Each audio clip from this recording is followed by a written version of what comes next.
Shalom Bapak Ibu Saudara-saudari yang terkasih, kita bersyukur hari ini Tuhan masih memberikan kita kekuatan, kesehatan, dan kita akan kembali merenungkan bagian firman Tuhan yang terambil di dalam Kitab Amsal pasal 20 ayat 22 sampai 27. Janganlah engkau berkata, aku akan membalas kejahatan, nantikanlah Tuhan, ia akan menyelamatkan engkau. Dua macam batu timbangan adalah kekejian bagi Tuhan, dan neraca serong itu tidak baik.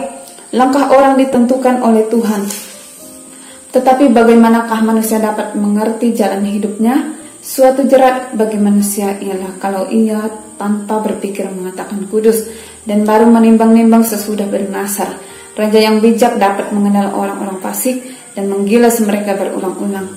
Roh manusia adalah pelita Tuhan yang menyelidiki seluruh lubuk hatinya. Bapak Ibu saudara-saudari yang terkasih, pada hari ini saya akan memberikan tema bagi kita, sikap orang percaya.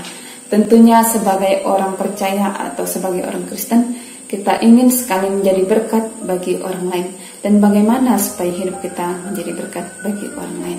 Yang pertama kita perhatikan di dalam Amsal 20 ayat 22 ini, janganlah engkau berkata, aku akan balas kejahatan.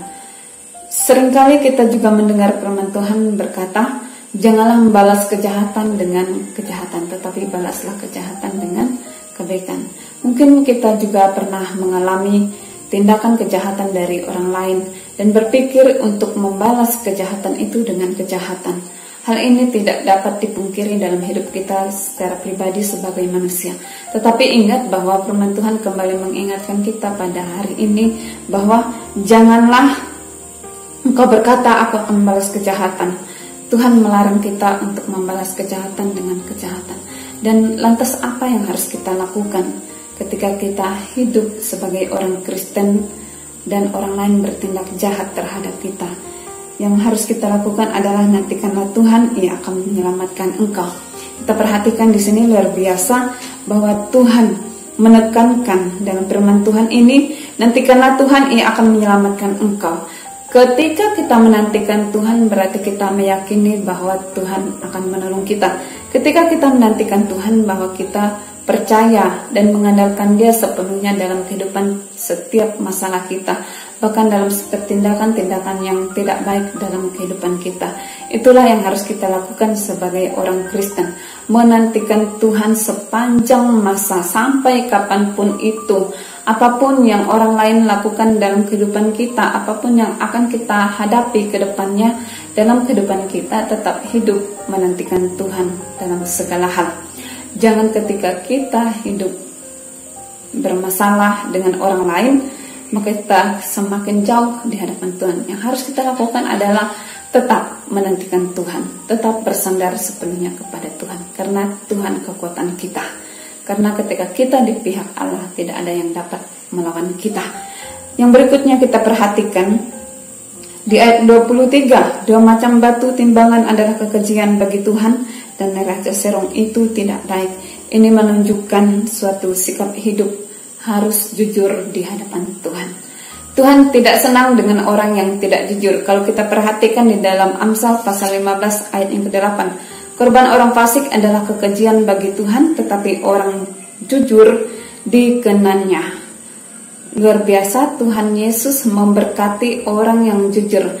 Mungkin sebagai orang jujur kita sangat sakit ya, karena kita harus terbuka dan kita harus memperlihatkan kejujuran, kebenaran yang sesungguhnya dalam hidup kita. Tetapi ada berkat Tuhan ketika kita hidup jujur di hadapan Tuhan. Ada berkat yang mengikuti kita. Beda halnya dengan orang fasik.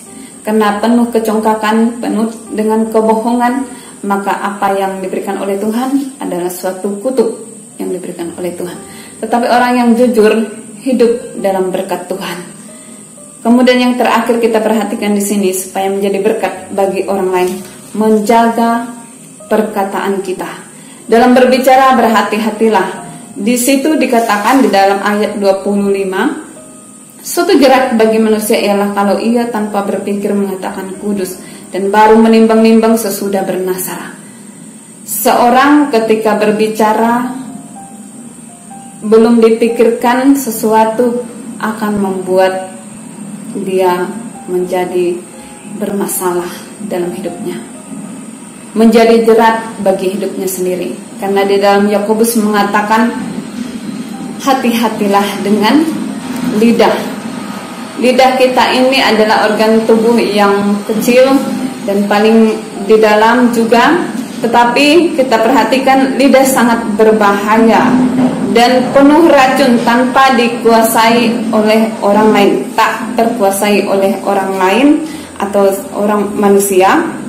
Lidah sangat berbahaya dan penuh dengan racun, bahkan tidak bisa dikuasai. Karena itu dengan lidah kita memuji Tuhan dan dengan lidah juga kita mengutuki orang. Dari mulut yang sama keluar berkat dan kutuk. Dari mulut yang sama keluar berkat dan kutuk.